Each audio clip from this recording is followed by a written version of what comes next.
Welcome to the Talk with Clads podcast. Your host is Katie Ann, an island girl on a journey with her guests to learn about their backgrounds, businesses, passions, experiences, life lessons, and wins. Come and laugh, cheer, learn, and plan with us.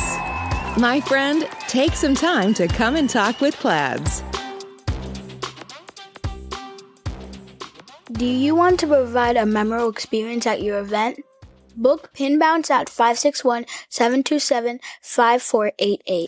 Pin Bounce offers bounce houses, cotton candy machines, tables, chairs, and other event services in Palm Beach County, Florida. We offer all you need in one place. Follow us on social media using @PinBounce, and to book your event, call us at 561-727-5488. Remember, we put the P in party with the Pin Bounce touch. Go Pin Bounce! Hello, world. Welcome to Talk with Clads. My name is Katie Ann, and I will be your host for today. We have a extra special guest in the house today. And she is also my former high school classmate, do we say we're alumni from Holy Childhood? Her name is Diana Stevens.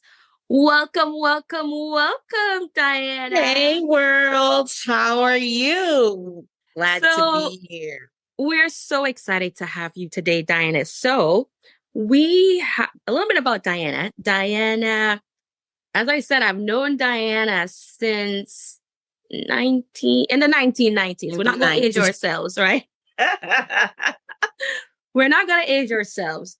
So Diana has been an educator for 19 plus years.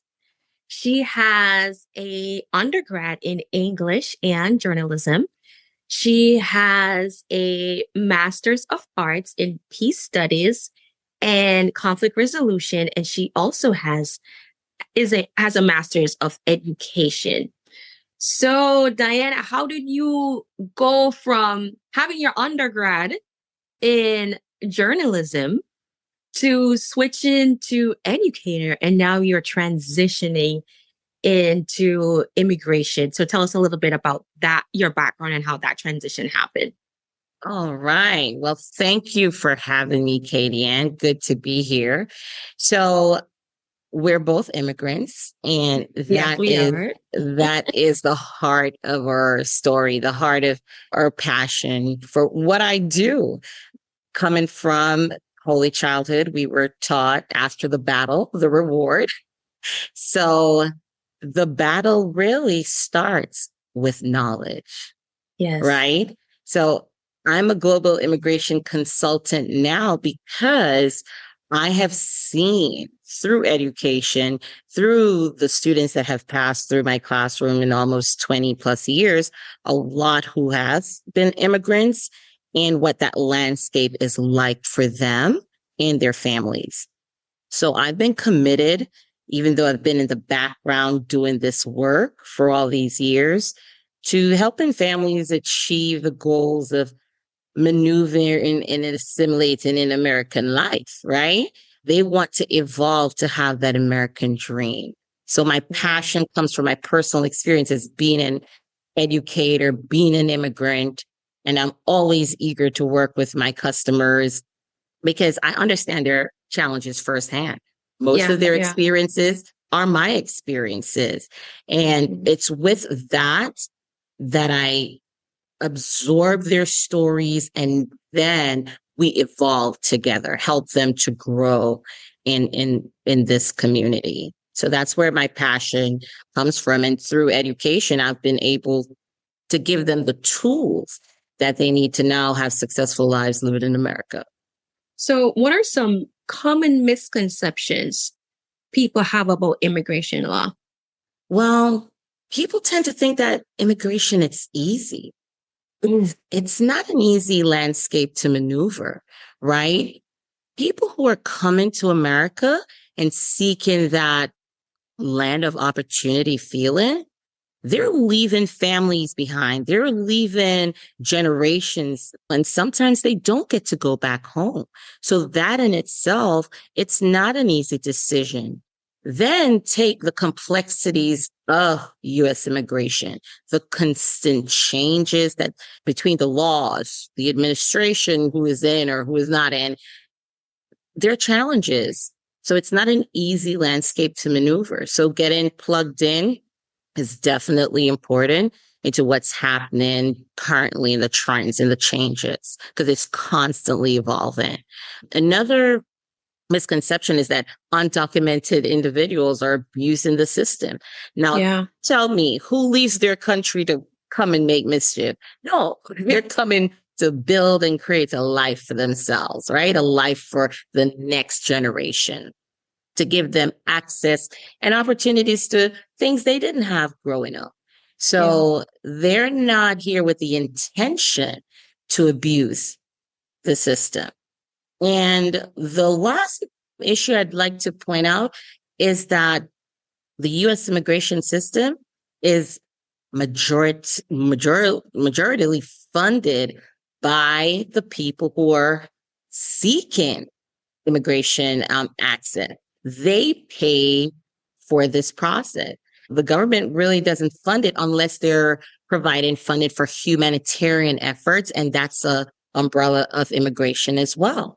So it's really important that people are clear as to the power of aligning themselves with the immigrant community, and that the immigrant community is here to strengthen this country and not weaken it.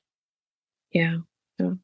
And I'm an immigrant myself. We're both from the wonderful, lovely paradise island called Jamaica. And there are many myths coming from Jamaica. I used to think, oh my God, the streets are just lined with gold and easy. It's a big old myth. So stop calling them begging for money, people. So are there any myths you frequently encounter in your practice? And when you address those myths, also tell us a little bit more the name of your practice and how long it's been in business, and what are the things that you're doing in your practice. So my practice, Immi-jet LLC, is designed to meet those immigrants, whether it's within my Jamaican community or within my local community, because we do have a local space here in Lake Worth and West Palm Beach, and connect with those individuals who are either they're in the shadows and you're like, I want to get out of the shadows and be able to evolve my American dream, right? Move myself forward. Because immigrants are often on the outside looking in, people may think that they're a threat to this country, right? Whether they're from Jamaica or whether they're from the Middle East or other countries, they're here to take. No, they have embarked. Some of them walk here. I've had students tell me that they walk to America. Okay. And like, in my mind, walk where?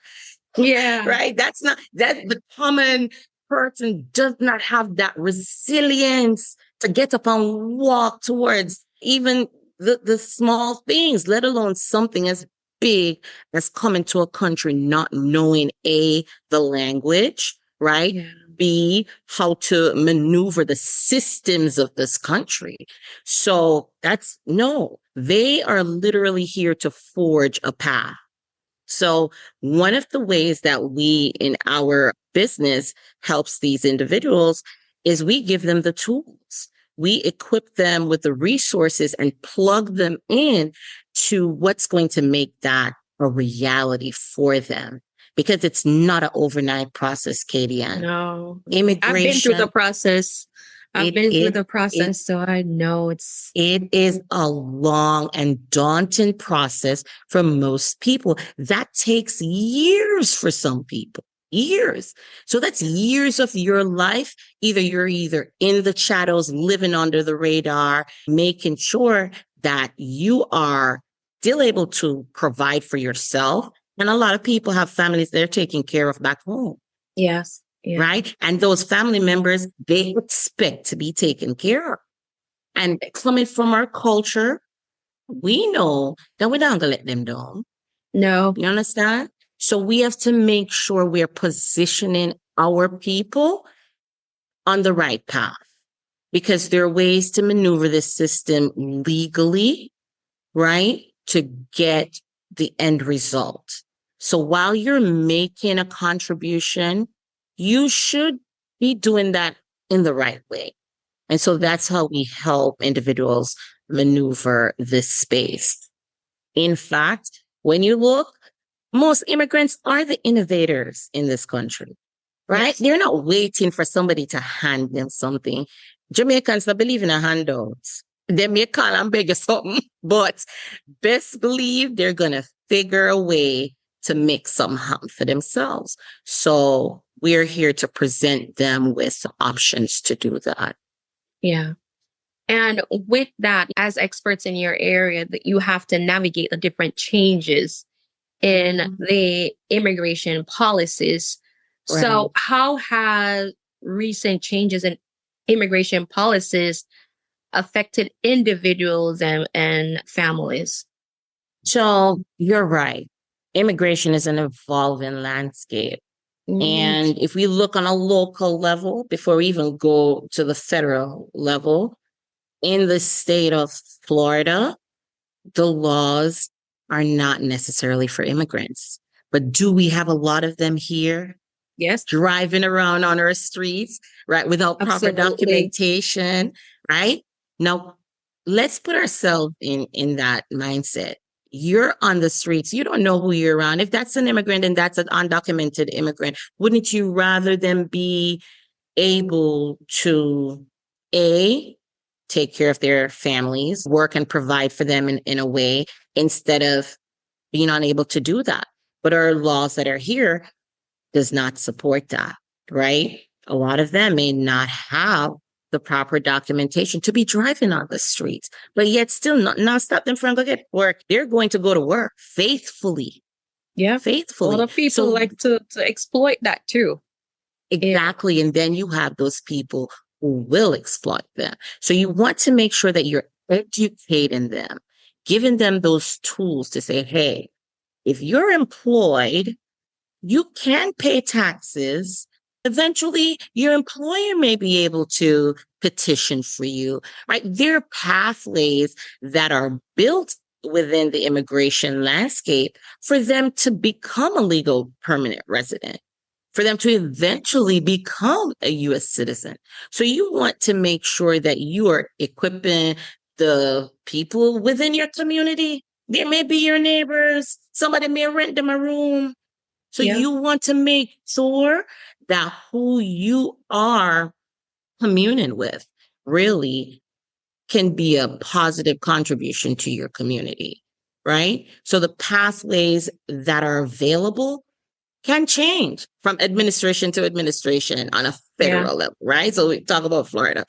But with every administration that comes in, they want to have an impact. They want to either shine a light or dim the light. But immigration is a space.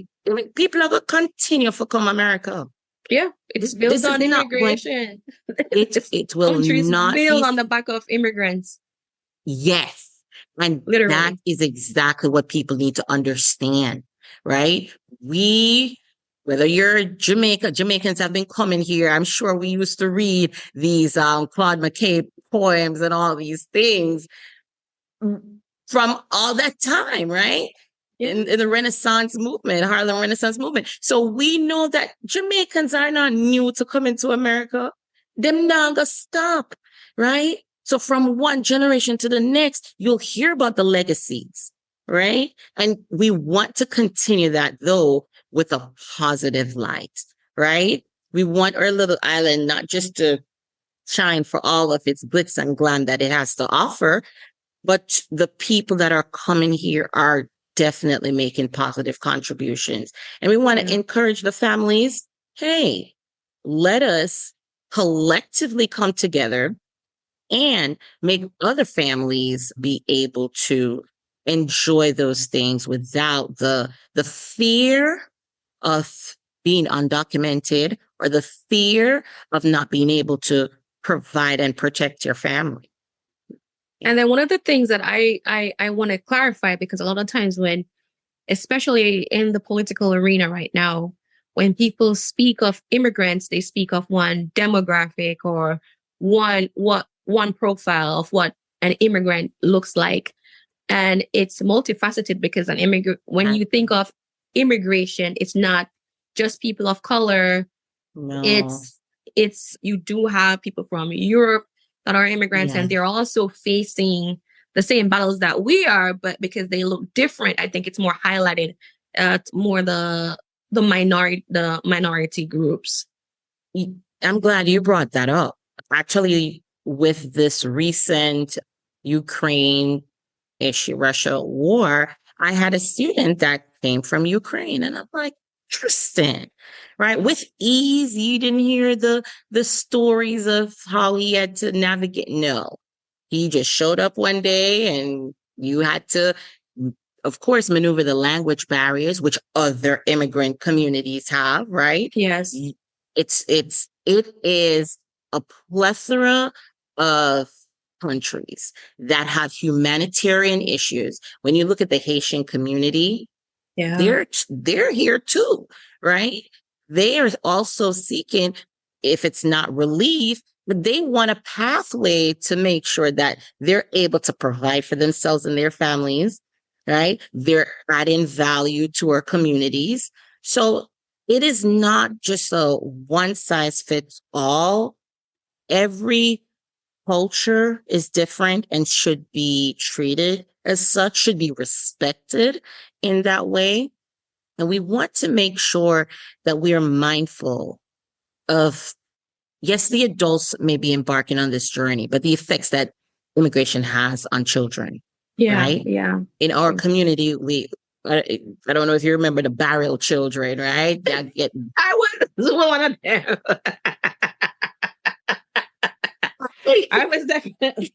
Listen, that in itself creates a lot of dynamic for these kids when their parents leave them a yard and understand, say, they must send out everything, but then me now going to school.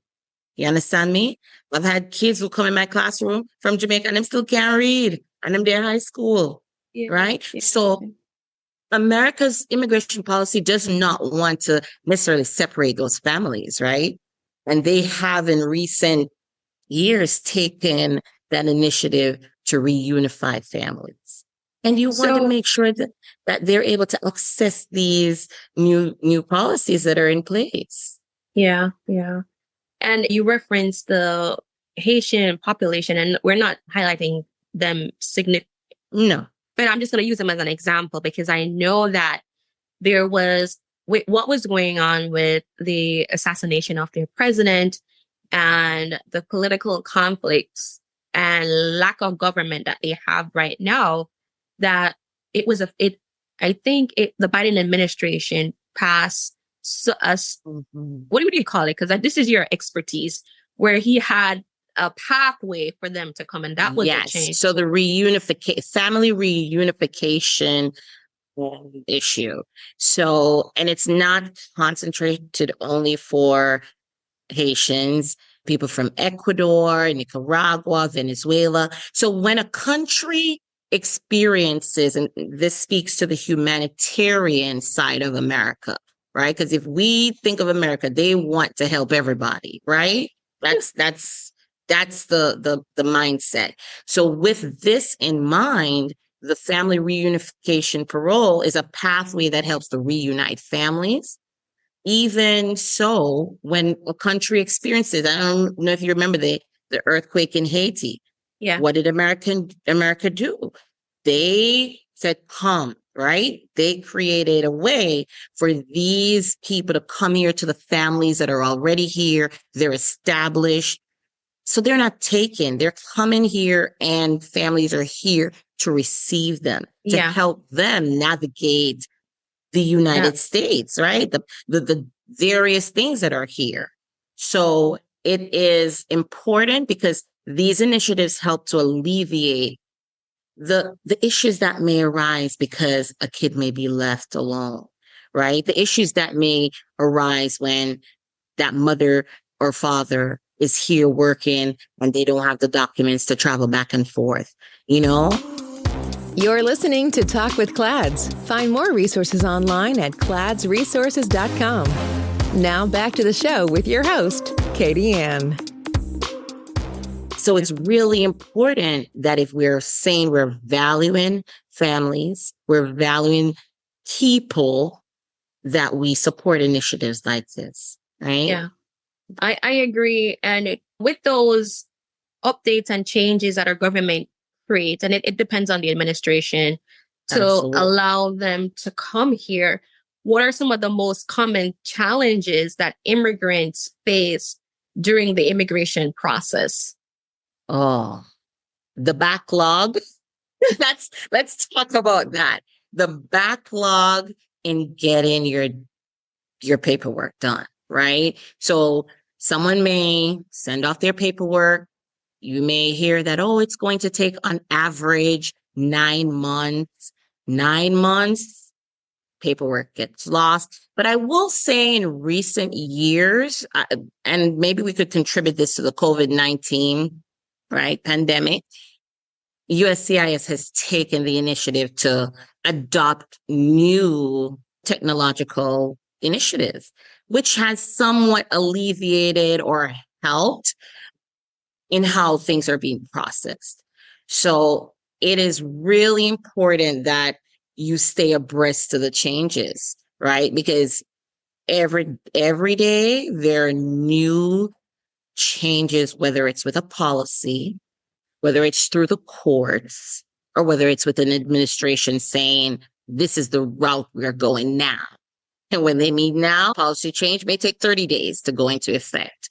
So it's really, really, really important that we understand we have to stay plugged into our community to get the message out. And this is where your service actually comes in to help and to have them be proactive. Mm-hmm. So how are there proactive steps people can take to improve their chances of success? It depends. It depends on the case that they have petitioned for. So if they are under a family-based immigration, it depends, because some individuals are qualified based on their various circumstances. And for you to, I would say preparation is key in our community. Make sure that you have all your documentation, right? Hold on to the piece of paper then. Yeah. And in today's, you don't even have to physically hold on to it. Take a picture of it, right? Store it on your phone. Have it somewhere where we can access that information. Because once you come into this country, them know you're there. Yeah. You may think you are hiding, but no, they know you are here. So make sure you are holding on and holding yourself accountable for your actions, right? You try to do the right thing, connect with the right resources and people, because you do have people that are in the space that manipulate and take advantage of people, right? Let's just call a thing, right? And already immigrants are facing challenges. That's why they came. So we don't want people to fall into those spaces. We want to make sure that we are supporting, we're preparing and educating. So I would say, hold on to your documentation, connect with community resources. And let's say you have family here that's willing to assist you in the process, then seek out the best pathway for them to do that. Right? Yeah. Let's say you're all alone. Seek a humanitarian pathway for you to do that. Let's say you are a professional. Back home, you were a nurse and you want to come here and explore pathways for that to be a reality. So do not sit in the shadows and be taken advantage of. Right? Don't enter into marriages that are not going to be serving you as a human being, right? No serious. Let's call it in, because some people we just get married to anybody, and then them life become a living hell. So that's your diplomatic way of saying do not get married for papers, people. Yes, for real. No, serious talk. Because some actions and people will say, "Oh, I'm a last hope." No, don't always think that is the end all be all. All be all, Right? yes. That's why you get plugged in, get connected to those in your community who are able to provide this information. Man, that's such wonderful advice to people who are navigating the immigration system. And I think it's a great time, Diane, for you to actually share your contact information so that you're saying navigating the system, but this is where you can also find me. So what's the best contact for you? You can reach me by calling. That's easy, right? Everybody has access to a phone or Google Voice. That's okay. 561-317-3380 is my office number.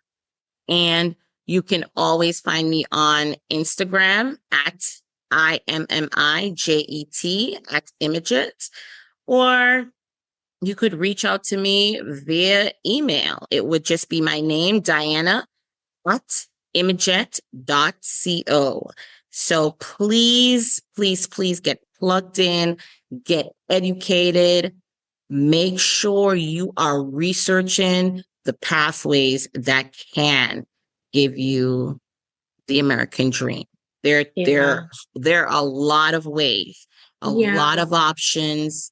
Don't look at your situation, be gloomed, And think that they can't access something, right? So in terms of resources or even friends, actually, you mentioned COVID-19, and I really want to kind of step back a little bit on like the impact of COVID-19 on immigration, because you did say with the backlog, but COVID kind of gave them a little bit where they can go a little bit forward. So how has the COVID-19 pandemic influenced immigration processes and procedures? So it's good that you brought that up, Katie, because here's the thing. During the pandemic, what was like the going term? Essential workers. So currently America is facing some hit to the essential workers. Huge shortages. Shortages, right? So typically a lot of people would think that agricultural workers were the only ones getting these work visas and such. But now they have opened up the landscape for workers. If you're nurses, whatever field that you're in that they consider an essential worker, they want you, right? So getting plugged into employers who are seeking your expertise. If you're a tech worker, because here goes innovation, right? We have to get ready for the unknown. So this is where, if you are an innovator in your space, if you are an educator, if you are tech, healthcare, not just agriculture, guys, you don't have to come only on the farm work program, right? You can actually be provided a pathway. Yeah. Okay. There is a pathway for you. Yeah. And I think too, healthcare, when people think healthcare, they only think like hospital settings. You do have nurses in the agricultural sector. You have occupational nurses, you have therapists. Yeah. So you have tech people that work in the agriculture space. You have tech people that work in the depending on what sector of healthcare what space of healthcare you're in. It's so huge. And for someone that that's the space I operate in, I can testify that there is a huge, significant shortage of essential workers in that space. Yeah. And what happens when we have these shortages, right? It can create instability, right? So the urgency for skilled, trained professionals is there, right? If you have a skill, if you've been doing something for 10 years and you're like, you know what? I would like to try doing that in America, right? There is a pathway for you. Don't just sit there and don't explore these pathways. Get plugged in, connect with people who can help you to navigate those spaces, because we are seeking people who can make a positive contribution. Yeah. Right? Yeah. And with COVID, you saw a lot of people also take a step back. They don't want to be in these spaces. So that's one of the reasons why that opened up. So with the, hey, therapy clinicians, I know it was the H-1B visas that an employer H-2Bs. H-2Bs that can Yes. sponsor you. So can you discuss any recent legal trends or developments in immigration law?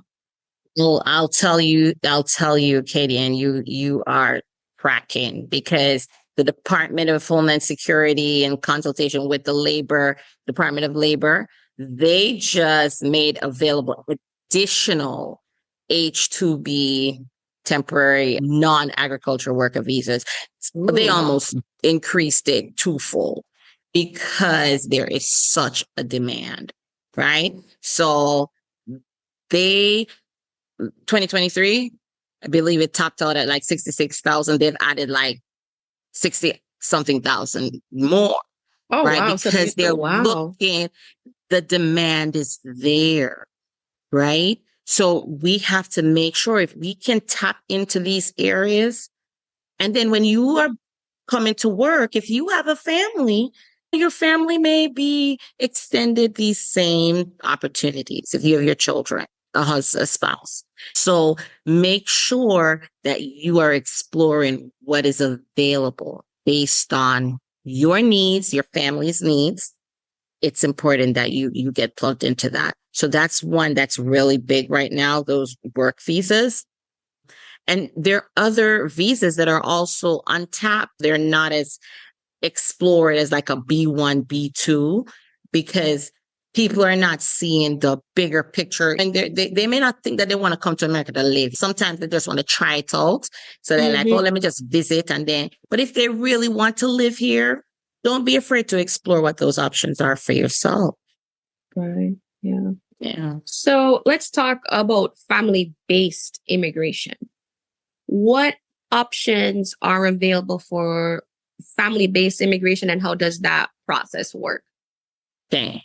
So when it comes to family-based immigration, people have to be qualified. Like, you have to be a qualified practitioner. We know in our culture, we have this like one pot way of thinking. But when it comes to immigration, like, anybody can't just go file for anybody because they're living in the same house. You have to be a qualified individual. You have to either be a mom filing for a child, right? Or a spouse filing for your partner.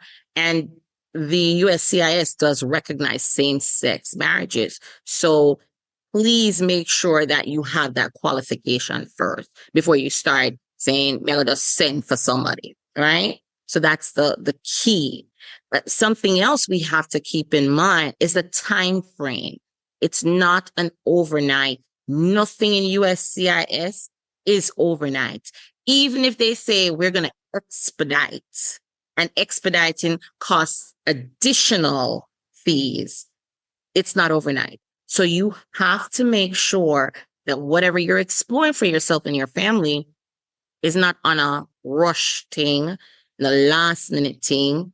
Make sure so whoever is working with you is giving you realistic timeline. Because that's very important. Yes, we are not working for USC, right? We work for people in our community, and we have to set those standards that USCIS march to the beat of their own drum based on which administration is in or not. Okay. So they have policies and regulations that they have to abide by.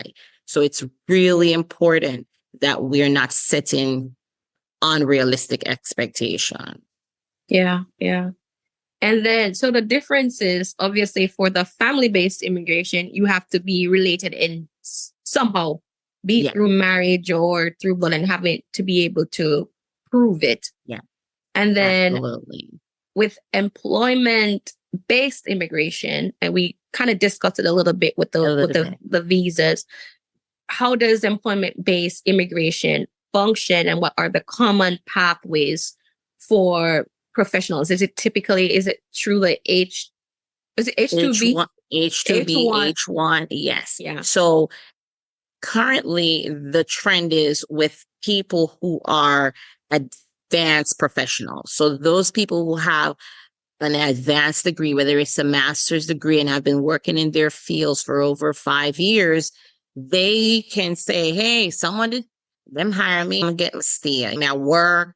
May I pay my taxes? They can do an EB-NIW petition. The employer, if they see your value and they don't want to let you go, there is a pathway that they can petition for you. And now, considering all the changes with employment, the needs that are here, a lot more employers are exploring these options, right? But of course, sometimes employers get taken advantage of too, you know? So they too need to be mindful of exploring this option, because if the USCIS said I'm only give out 64,280 visa, that's all them off. Yeah. Right. And that's something that's with all categories. When there's a cap, there's a cap. That's why there are delays. That's why things sometimes don't move as efficiently through the pipeline, right? So it's really important that when an employer is putting in your petition, they are keeping on top of things. They're filing in a timely manner, right? They are presenting you to USCIS in a way that say, hey, we need you. What you have to offer a company is, without a shadow of a doubt, essential to keeping our company or accelerating our company. So it is really important that when you're exploring the employment-based immigration space, that those things are considered. And another aspect too of the employment-based is that some people can do a self-petition. Please get connected with people who are able to help you navigate that. Yeah. It's important. So we've discussed family, we've discussed the employment side. So what about like refugees and asylum seekers? What are the key challenges faced by refugees and asylum seekers in the immigration process? How can individuals seeking refugee navigate the legal complexities? Listen, people say a lot of things about America, but we know to take in people when they're going through a challenging time in their lives, whether it's through natural disasters, whether it's through instability in their home country, it creates a burden on everybody, right? But the USCIS says when you come into this country seeking asylum, if that's your intention, you have 1 year to let us know.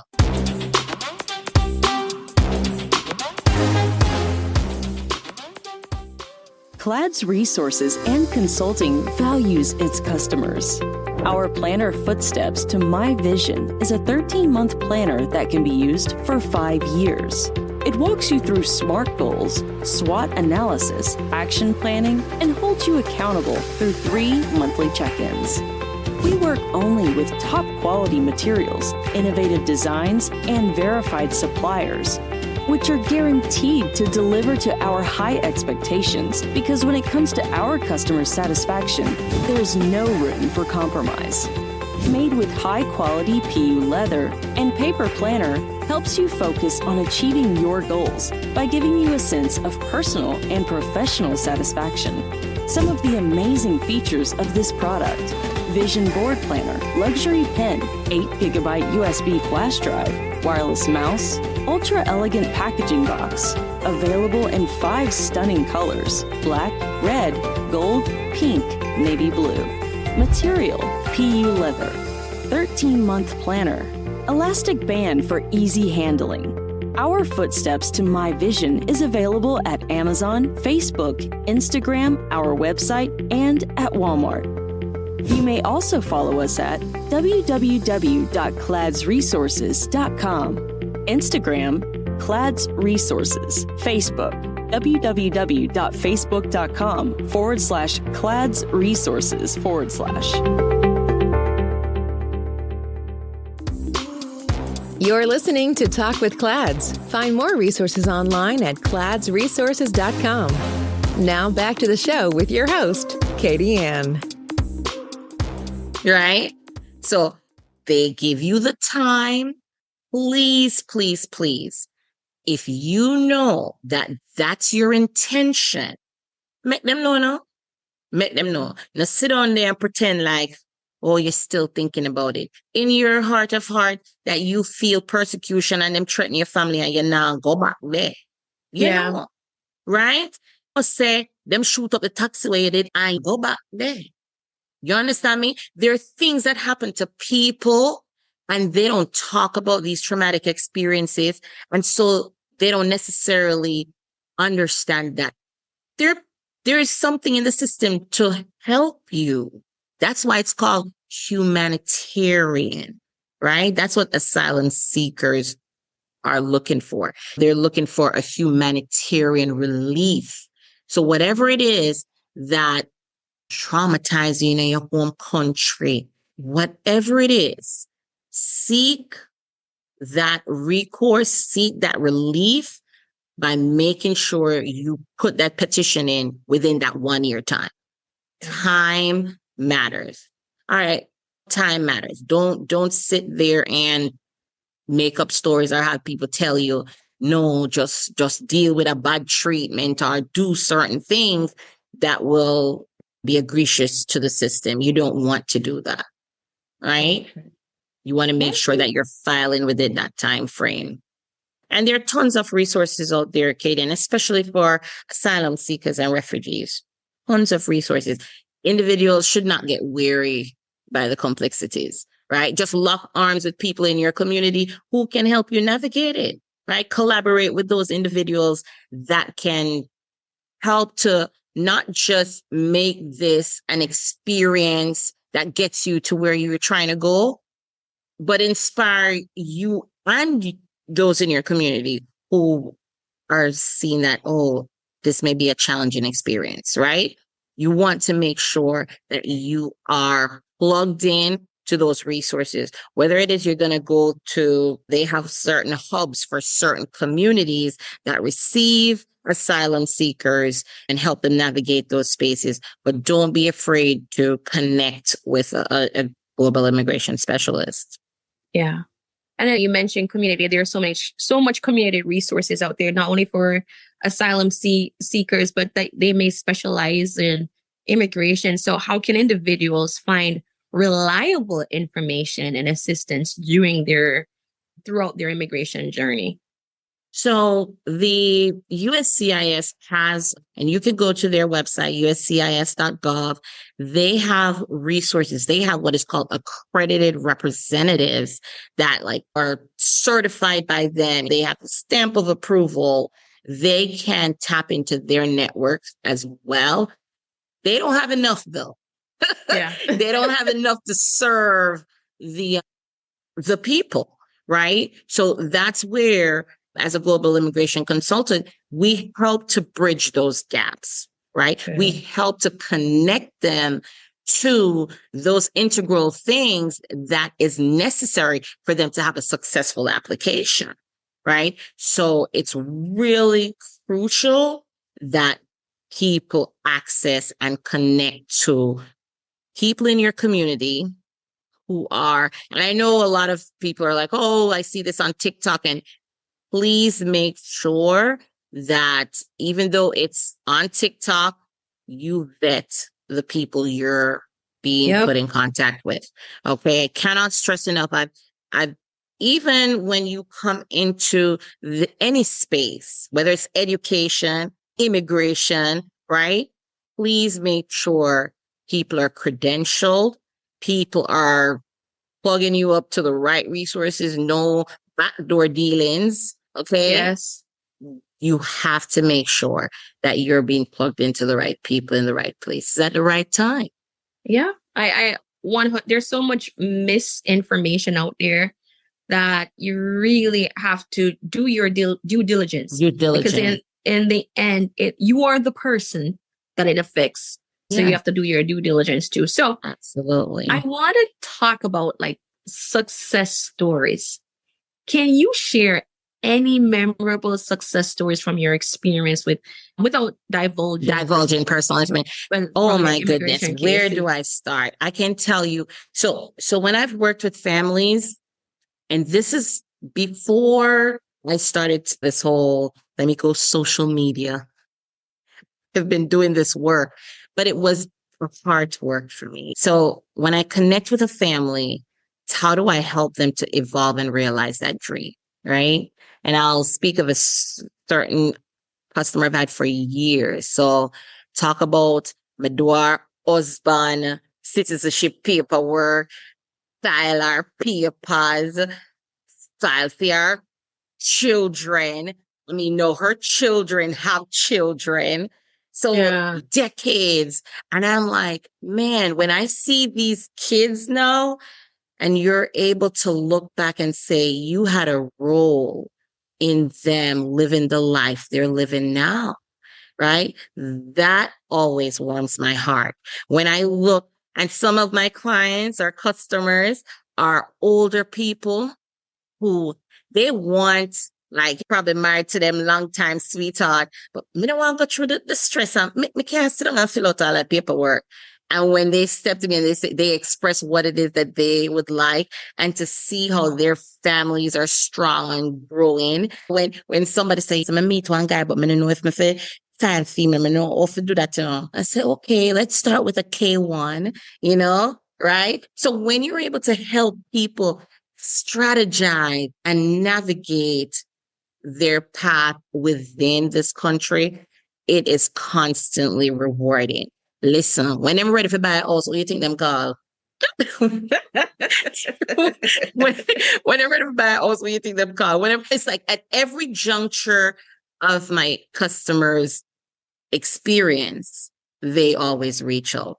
Miss D, you want to know, say so and so and so. And that is very fulfilling.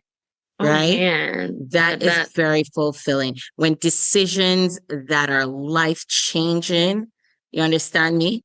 I mean, sometimes it's been a rough road, but especially for customers whose documents take long. You understand me? And you dot all your I's, you cross all your T's, but the system doesn't move when you want it to move. So the relationships are not just an overnight thing. It's decades. Some of them even become family because them things that made them a family. Oh, well, that's wonderful. Absolutely. I'm sure you've been impactful. Like if they're going to say someone that's been impactful in my life, they're going to think of you. So I'm going to ask you this question then, because I think it's so applicable now. Who are if you were to name 3 people, dead or alive, that has been the most impactful to you in your life, who would be those people and why? Oh my God. Ooh. Why did you go there, girl? So I'll tell you, my grandmother, Ina Carnegie, let me tell you, hopefully you're able to understand that in Jamaica, when people come in your yard and them feel like them a family, them want to eat breakfast, lunch, and dinner in your yard because that's just who or how they see they're connected to you. Yeah. She taught me the value of treating people in that way. And that will never leave me. I hope that everybody whose life I have touched, come across, that they see me as that person. Because when my grandmother, she worked hard. You understand? She worked hard, but she never stopped caring for those people in our community. She make everybody, whether you were son, a daughter, a grandson, everybody could have come and Miss Ina yard. You understand? And be plugged in and connected. She not left out nobody. Yes. And it's with that heart that I take to do the work that I do. Whether I show up in my classroom and my students can say, Miss Stevens, what you have to eat today? Give me some of your snack. I can't say no, right? Whether it is that I'm going to really understand, but I don't want to talk out. I don't want to tell about someone to understand something. I coach them through believing that they can do something, right? She set that foundation. The next person would be my mother. Mm. When my mom came to America, you know, things that should come in before my mom would not leave us in Jamaica. We all got through, and she's like, you know, let's till I graduate, come and pay all my money for all the child. So, Kenyan, I graduated Holy Childhood June 30th. And you know how graduation is like an all-day affair. Yes. You know, very next morning, I was on a flight leaving Jamaica. Oh, so she made sure that very next morning. Yeah. Because the visa didn't run out. So she made sure that, listen, you finish that journey, and then the next chapter, one chapter close, then the next chapter open up. And that, I'll tell you, is my mother. My mother, she made sure whatever you start, you finish. You finish. And to this day, I can't tell people enough. I mean, I know how am I gonna do it if anything happens to my mother. I know. Oh my God. I'm ready. The Lord take care of her. You hear me? Yeah. She really has.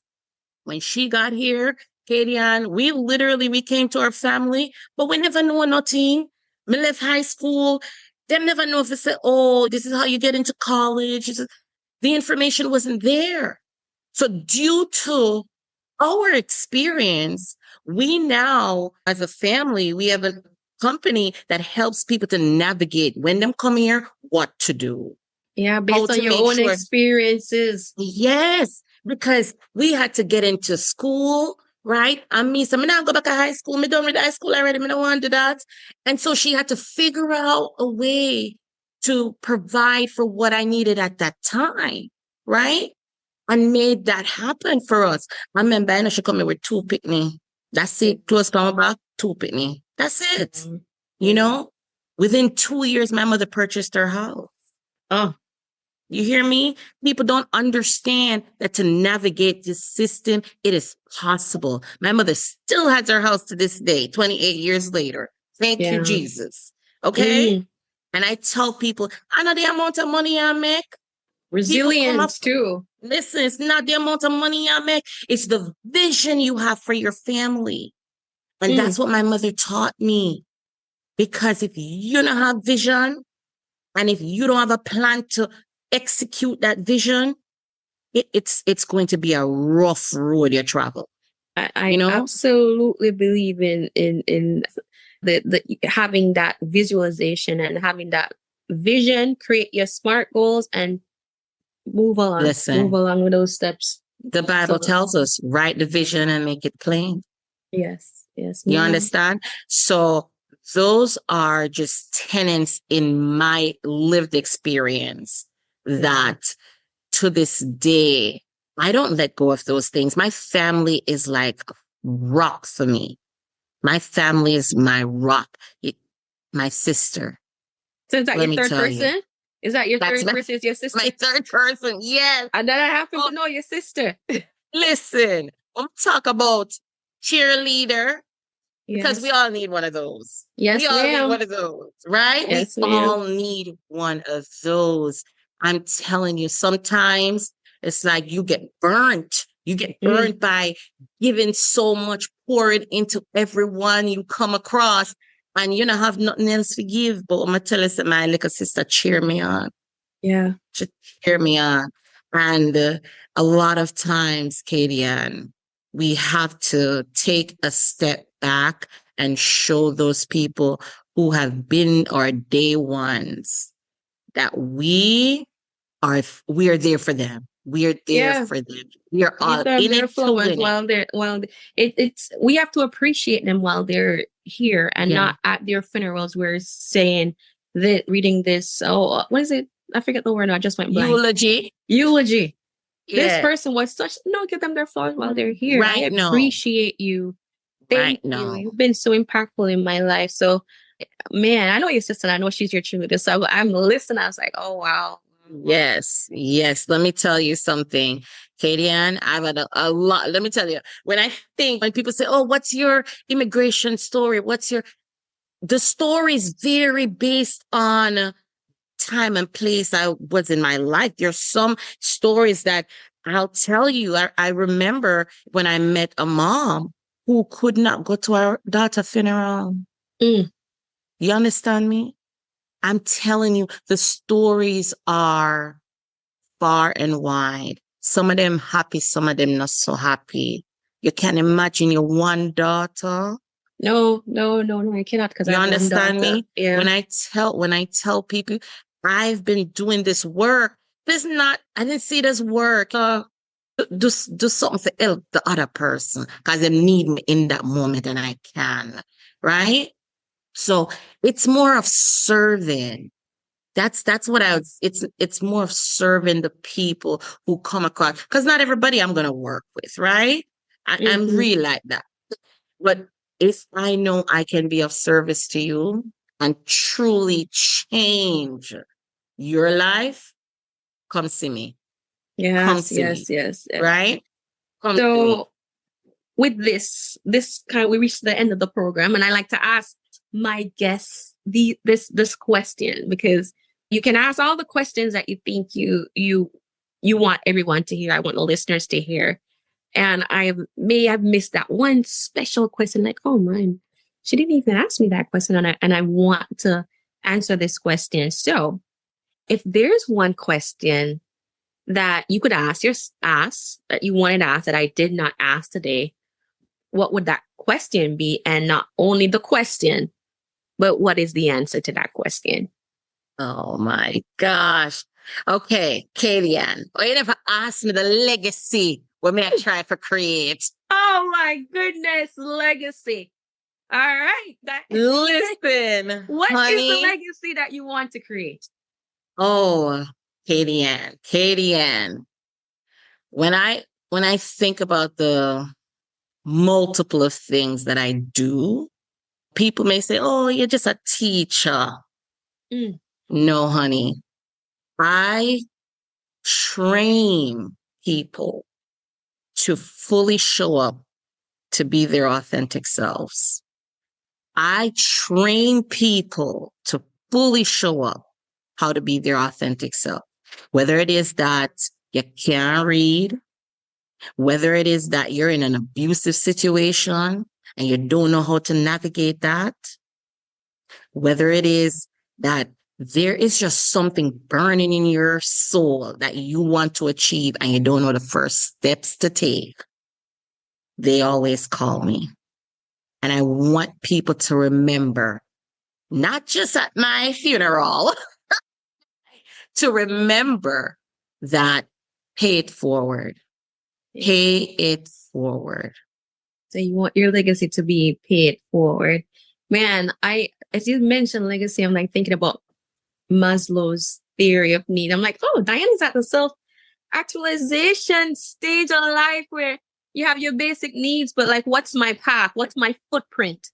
When people think of me when I'm no longer here, when my children think of me of when I'm no longer here, and you're saying I want to make sure I paid it forward. And when you think of me, pay it forward.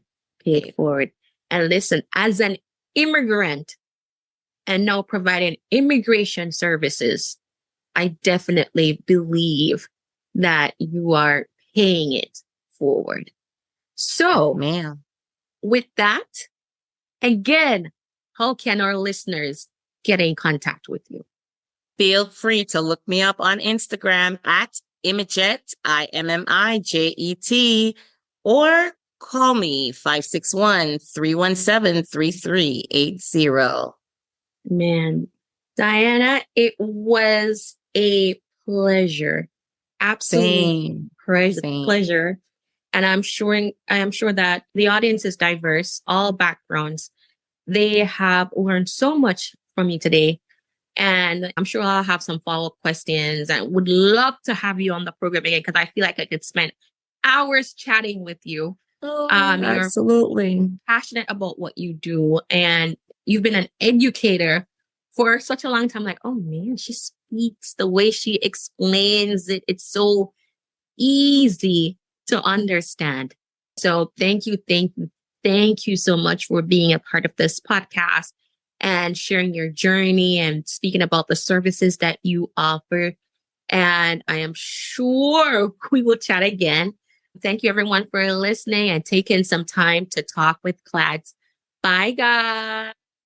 Bye. Thank you for having me. Thank you. Thanks for listening. Find us on social media at CLADS Resources and online at www.cladsresources.com. Our planner, Footsteps to My Vision, is also located on our website or on Facebook, Instagram, or Amazon. Don't forget to like, subscribe, and share, and check back weekly for new episodes. Until next time, keep creating your footpath to your vision.